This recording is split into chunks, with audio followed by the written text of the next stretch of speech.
another CEO Wisdom Pod with Gautier Juliussen. Trying to pronounce the name right here, but we call him the GOAT. He does ultra. He is a CEO. He's a founder too. His company is quite interesting. It's called Toraphene Ltd. They make, well, in my own words, eco bags and bags that are biodegradable, basically for the environment. And they even make some for my dogs when I walk them out. That is important to me because a bunch of plastic ends up in the environment for that. So that's quite important. Pre-podcast, we were discussing anything from ultra to human nature and human psychology. So this should be a fun one. He has a cool background. He's living in the Bermudas right now, which is another interesting thing. And I'm really glad to have him on. This podcast is brought to you by podfire.com. If you want to start, scale, or be invited to a podcast, that is podfire.com, my podcasting company. Gaute, welcome to the podcast. Can you tell us a bit more about yourself and your company? Thank you for having me, Charles.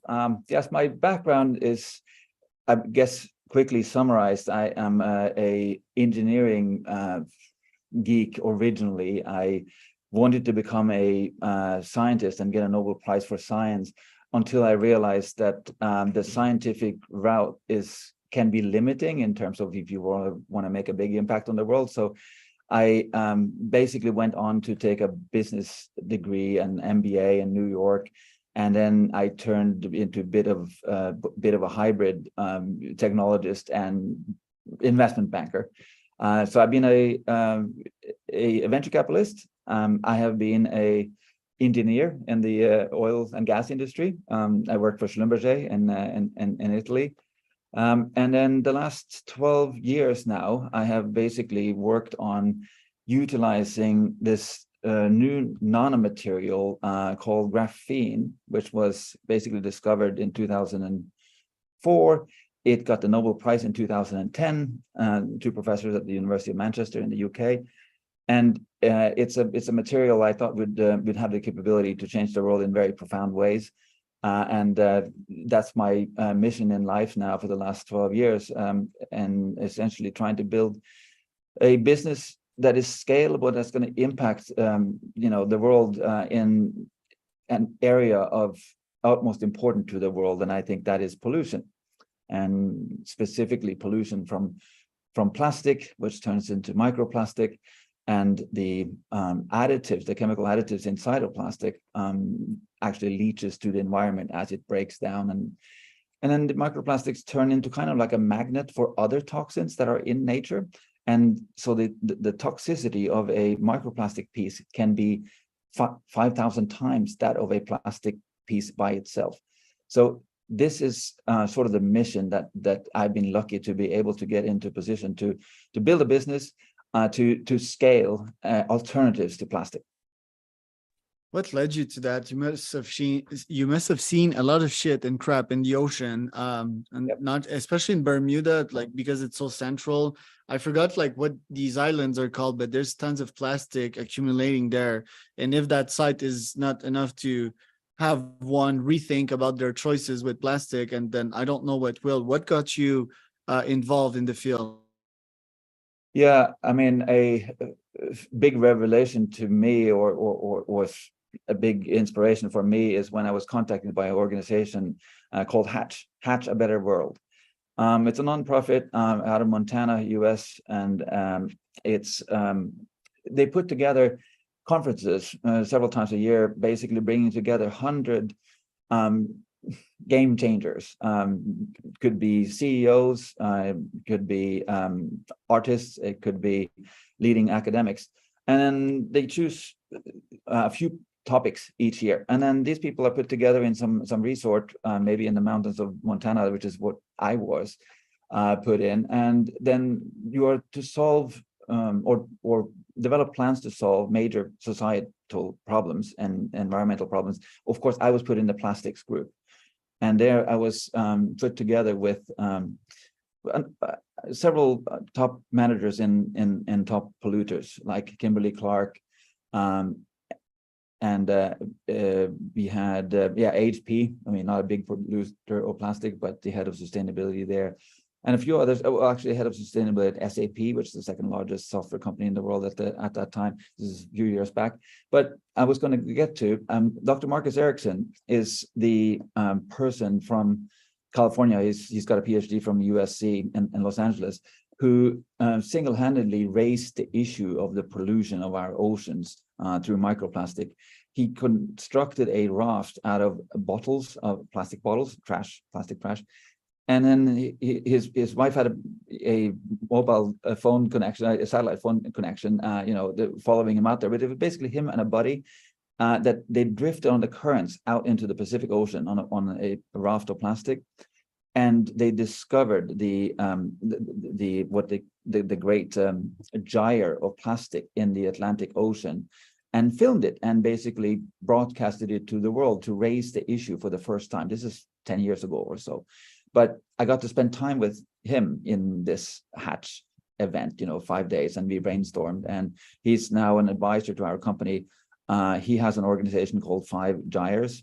But those 5 gyres, one of them is the Atlantic gyre, which is right outside where I live here in Bermuda. So it's basically off the Bermuda Triangle. But the biggest one is in the Pacific. And that one is about twice the size of France. And it's a plastic soup area, because plastic floats. It's lighter than water. So that is where it really became real to me. Hatch was also the one that took the initiative for the first time in history to get CEOs together on a boat in the ocean, and that was here in Bermuda. The initiative was taken by Hatch and a filmmaker called Dave Ford, and they got a big ship and invited. I think we had 40 or so, CEOs or equivalent at top companies, including oil companies. And they were all on a boat and then did research on how much plastic is floating in the ocean, how they dissected fish and other sea creatures to see how much plastic was not just in their intestines, but actually in their skin, in their meat. So that it was part of them. They were becoming plastic, these fish.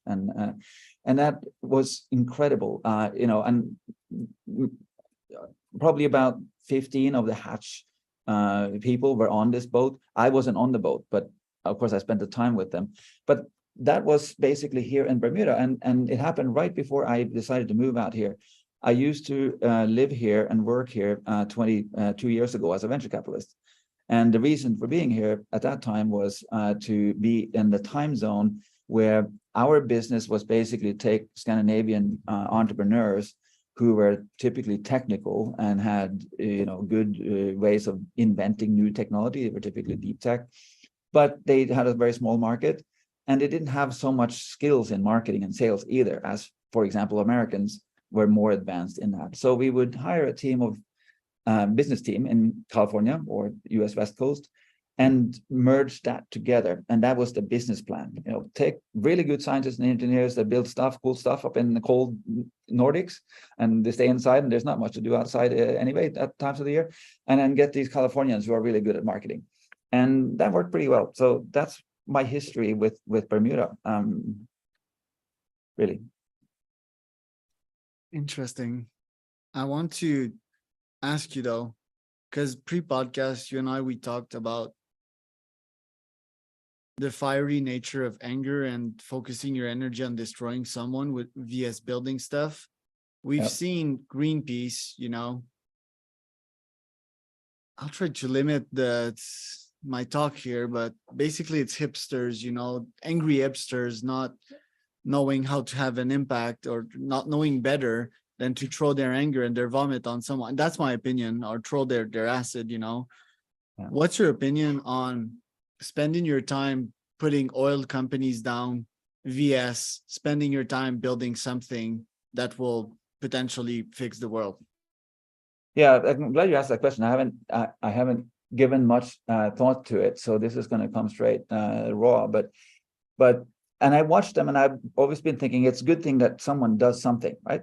So I have kind of been positive on it, but based on what we talked about earlier today, I think no, the energy should be spent otherwise, because it's going to be more effective if they spend their energy on, for example, informing people, finding very good ways to inform people of the realities here.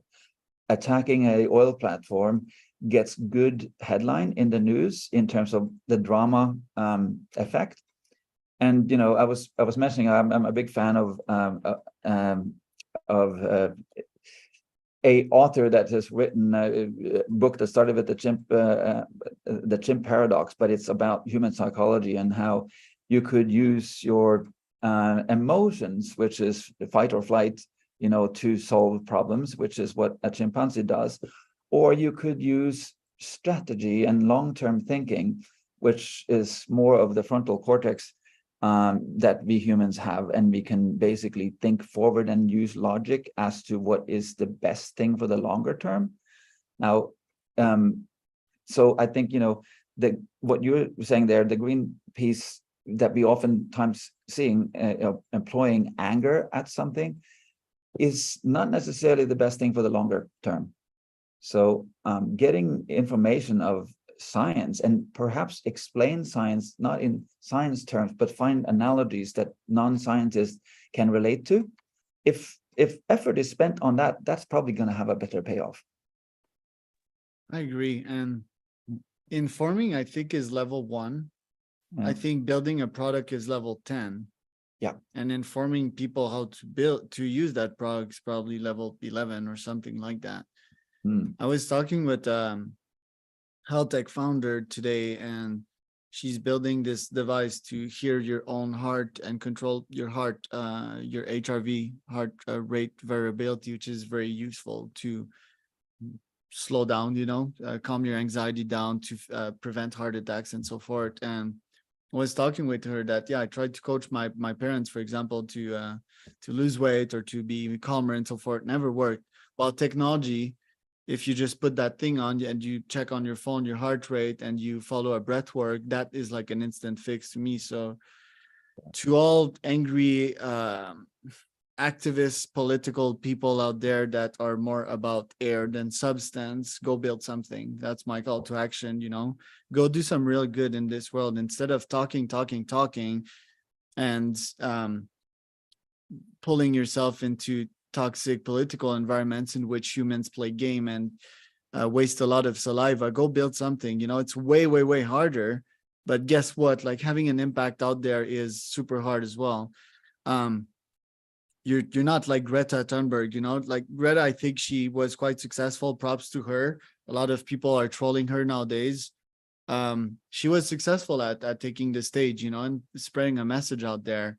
But with all that pent up energy, my question is, could she have built a better product to fix the environment? Fortunately, I think nowadays the problem is like, I think the balance has gone into like, oh, we're fixing this planet, actually, with like all the green tech that I'm talking this year. But what is left to be done, you know, and how can you measure your impact on the planet while making some good money?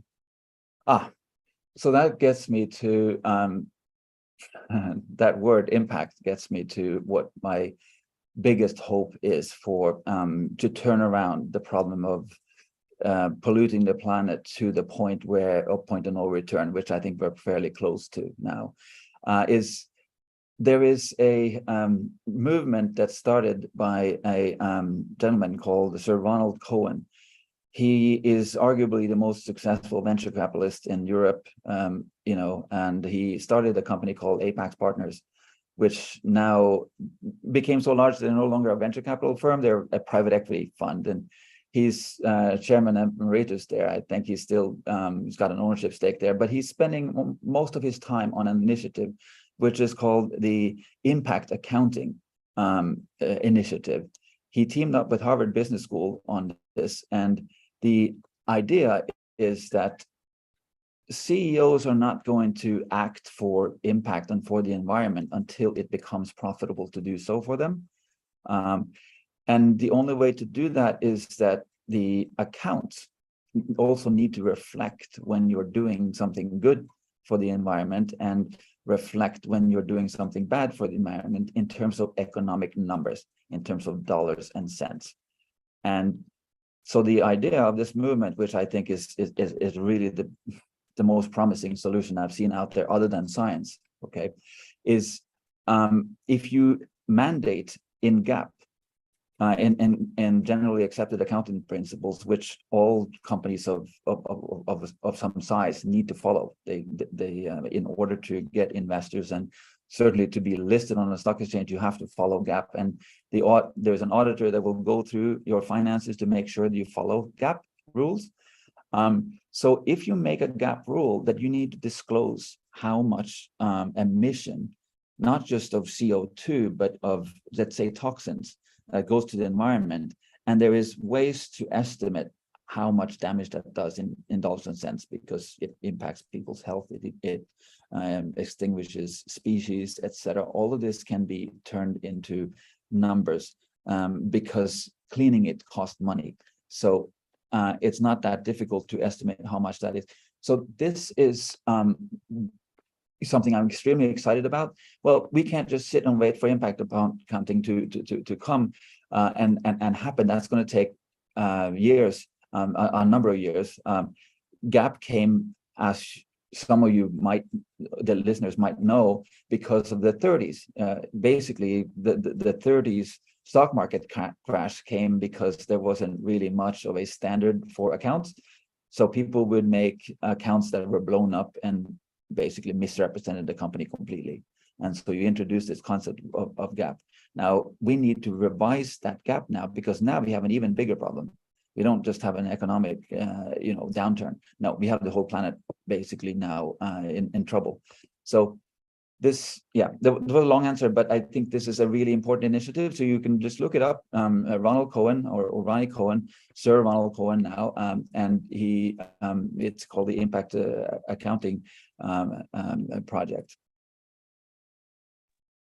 Right. And how precisely could you measure your impact? Do you have a dashboard for that? Like, oh, tons of CO2 saved, number of fish that didn't eat plastic. Do you feel that could be a thing, or is there a product that does that? Well, so a given plastic, let's say, a BASF plastic type 42, each manufacturing company for plastic may make 200 different grades, but a certain grade, you can calculate the amount of emission that is involved in making that plastic. And here, so either it's plastic, it's carbon negative, and it generates basically a emission of well, typically for plastics, they tend to be between 3 and 7 kilos per kilo of plastic of CO2, and that has a cost. Well, McKinsey's latest pricing for CO2 that has been publicized widely is 16 cents per kilo of CO2. Now, this has a real cost if the plastic that you're using has, is generating 6 kilos worth of CO2. So for 16 cents times 6 is close to $1. Now, if people, the cost of plastic is actually about $1. So all of a sudden now the real cost of plastic becomes $2 if we include just what pollution is involved in creating the plastic. That doesn't involve anything other than CO2. Of course, there's other toxins involved, but then the afterlife of the plastic is not included in this. What is the cost of that microplastic now going in and polluting the ocean and killing off species? Well, that's even more. So, there's been calculations done that I've seen done by credible scientists that will basically put the cost of a 1 kilo of plastic at far beyond $10 in terms of calculatable cost to the environment and to humans. And if that was the case, I think CEOs would be thinking very differently about making a yogurt cup, with plastic that they all do today. Yeah, Question I have and going through my mind is like, and I read a couple of articles on your LinkedIn. Do you feel that the pollution of the world is gonna bring us down vs like the threat of AI? What do you think about that? Well, AI could be a solution that could be employed to fix many things. So I'm quite positive to AI in terms of being a tool available to speed up the fixing, the mending of the planet, turning off the tap faster, if you will, because turning off the tap of plastic and pollutants means you have to have alternatives. To develop those alternatives, for example, bio-based ones, you need to employ synthetic biology, for example, which is merging basically fast computing with AI and with DNA technology now called CRISPR, where you can basically edit DNA much faster. And then machine learning goes in there. And so we have the ability to use AI, but there is a new material needs to be, well, many new materials, but a new industry of creating alternative materials that are good for the planet needs to accelerate. And if they can use AI to accelerate faster than what's been possible before, this could be key. It could be absolutely key in order to get there in the time required, because we don't have much time. Right. I'm on your website here and you talk a lot about microplastics. So how can I avoid getting those into me? Well, there are some very basic things we do every day. I will have, let's say, drink warm drinks from a paper cup at, place like Starbucks, whatever. Well, that cup is lined with plastic, and if you're putting 95-degree liquid in there, the amount of microplastic that becomes dissolved in that cup before you have finished drinking it is very large. That number has a number of zeros behind it. And so if you instead use a metal cup, you don't get any plastic. And so, same with, you may get takeout, and bring that home. It always comes in some kind of plastic, whether it has paper that has a plastic lining on the inside, or it's plastic outright, or it's plastic foam, which is the same thing. Take it out of that and then cook it on, a ceramic plate, and you're much better off. So there's choices you can make every day. I mean, going to the supermarket, try to find things maybe that's sold without plastic. Although almost everything is sold with plastic around it. But in the open, fruit and vegetable section of the grocery store, you will find a lot of things without plastic. It's also good for you, so if you go picking a lot more of that instead of, let's say, the canned foods and the foods that are been sitting in plastic for a long time. For example, if some food is sitting inside plastic and it's sitting on a loading dock in a very hot country, clearly that product is going to go up to 60, 70 degrees. And now, the plastic is basically going to start sweating out chemicals into it, right? So this is a whole new area of knowledge that we have to spread out to everybody. And once the knowledge is there, and parents can teach their children, and etc., I think we will start accelerating the mending. Have you start seeing some results, some returns of Hyde Park Capital? What did you invested in? And if it's like a 10-year cycle to get a major ROI, did you get it on your side? Yeah, basically Hyde Park Capital, I started to help entrepreneurs and to help companies raise money for renewable energy. So before I did what I did now, I was basically helping renewable energy companies, again, because I saw that there's a need to fix something really big, right? But that's before even graphene was invented. So Hyde Park Capital was started before graphene had the Nobel Prize and all of that. But yes, we did capital raising for a number of projects. Some of it was actually in the area of graphite.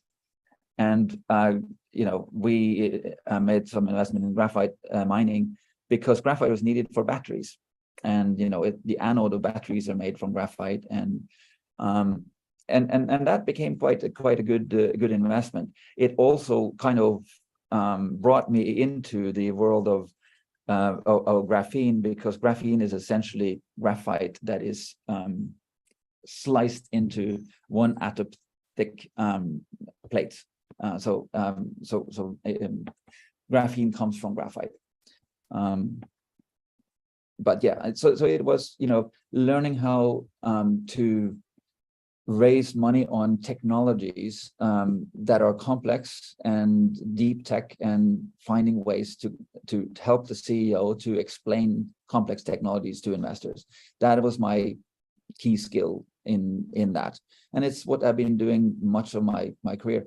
I used to be an associate professor of business at University of Phoenix in California, where I was a teacher. Both my mom and my dad were teachers most of their lives, so it's something that comes kind of natural, and it's satisfactory to me. Also, of course, teachers not paid very well, so I didn't choose a teaching career. I wanted to have more ability to go and have financial independence, so I could do things and pursue them with more with more freedom, really, and opportunity. So but teaching is the most important profession on the planet, maybe along with nurses and doctors perhaps, but yeah, I really enjoy that. I'd argue that it's products that is the most important profession, building something that people can use, Wi-Fi, aqueducts, light bulbs, because it's so easy. You can spend 10,000 hours teaching someone something, or you can hand them something that will instantly have them understand. But yeah, it needs to be accompanied with teaching, obviously. Yeah, it's very, very important. Do you feel that your military background has helped you in your life to invest the capital in the right way and then to start your own business? Yes, I definitely think so. One thing I learned in the military was that I can't always have what I want. I have to follow superiors at times in order to get what I want, and leave myself out of the picture. And that was a key learning, because I was quite cocky, before I got into the military, right? And I think that I know best. No, you realize that, well, even if I think I know best, I need to still do what the leader is needing me to do in order for the mission to actually be successful. So the mission is more important than me. So I think it was a good experience for any person would be. Right. The ego, right? So yeah, ego, exactly. I'm still cocky to this day, but life and environment is such a hard iron to bend that especially you get to learn that in the startup world. You get to learn that in your relationships. It's really hard to build a solid and long-lasting relationships. You constantly need to invest. This world is about energy, and it's just like this 300-pound squeezer. Like I want to bend it full way, but when I bend it probably halfway. And no matter like how much hard will I'm gonna try to bend it. I may be able to bend it full way in like 12 to 14 months from now. But ego only takes you to some distance, and if you expect to bend it the full way all the time, you're gonna get punished by life. So sometimes it's wise to surround yourself with folks that know more, listen to them, put your ego aside, especially when it comes to feedback. Sometimes I get feedback and it hurts, and the more I get, the better I get at digesting it. And also, I can't guarantee that I can digest it really fast. It's gonna take me like 2, 4, 6 days until it really seeps in. And I understand the power of that feedback piece, but that's a super essential piece. I wouldn't say to folks to not have egos, to have a part of it, but to also have that wise part, that more feminine energy, to seek counsel and to scale off that. That's a wrap. It's been a cool podcast. I love like the insights and the wisdom that you brought. I think it's very important to have folks like you to work on these problems. Plastic is pretty much everywhere nowadays. So, it was economically sound. It was super cheap, but we need something better and more scalable, talking about, again, that short-term vs that long-term. So thank you for everything that you're doing, Gaute. I'll certainly support the startup there and love the vision, and I'll buy a bunch of poop bags from you whenever they're out. If you ship them to Mexico or Canada. Where can people find out more about you and the company? Yeah, so go to our website. We keep that fairly up to speed. It's toraphene.com. Thor is basically the Nordic god for the protection of humankind. So it's in English it's Thor, the Thor, but Thor is the original Nordic way to write it. So, and then of course the last part of the company name is the last part of graphene. I hope that we might be able to run an ultra together one day, Charles. 100%. Let's add that to the list. Do they have one in Bermuda, by the way? It's Bermuda is too small. They can't even do one. Because I have one an island that is pretty cool, and if you want to do that one in Martinique, have you heard about that one? That one's pretty crazy. That sounds good to me. That's a mountainous country. The tallest mountain here is maybe the hill here is maybe 60 meters above sea level. So I'm starting a list actually of CEOs that like I'm gonna do ultras and crazy shit with. Also, you're invited to that one. I committed to doing the Kokoro.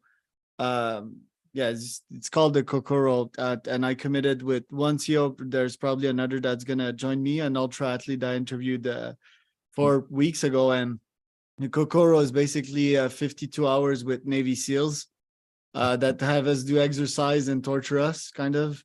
So if you're down for that one, that's in less than 48 months.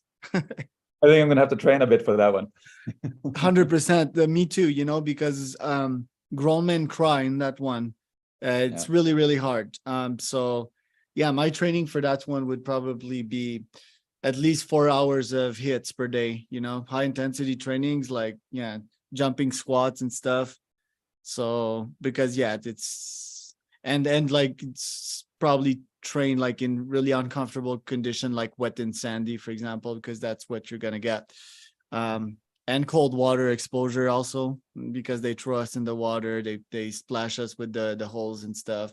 So I don't have to train for that one. I grew up like that. Yeah, I still take I don't take any hot showers since like at least a year. Yeah.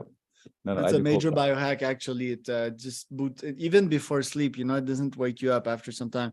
Anyway, Gaute, it's been nice. People can hear that podcast either on my YouTube or on ceowisdompodcast.com. They want to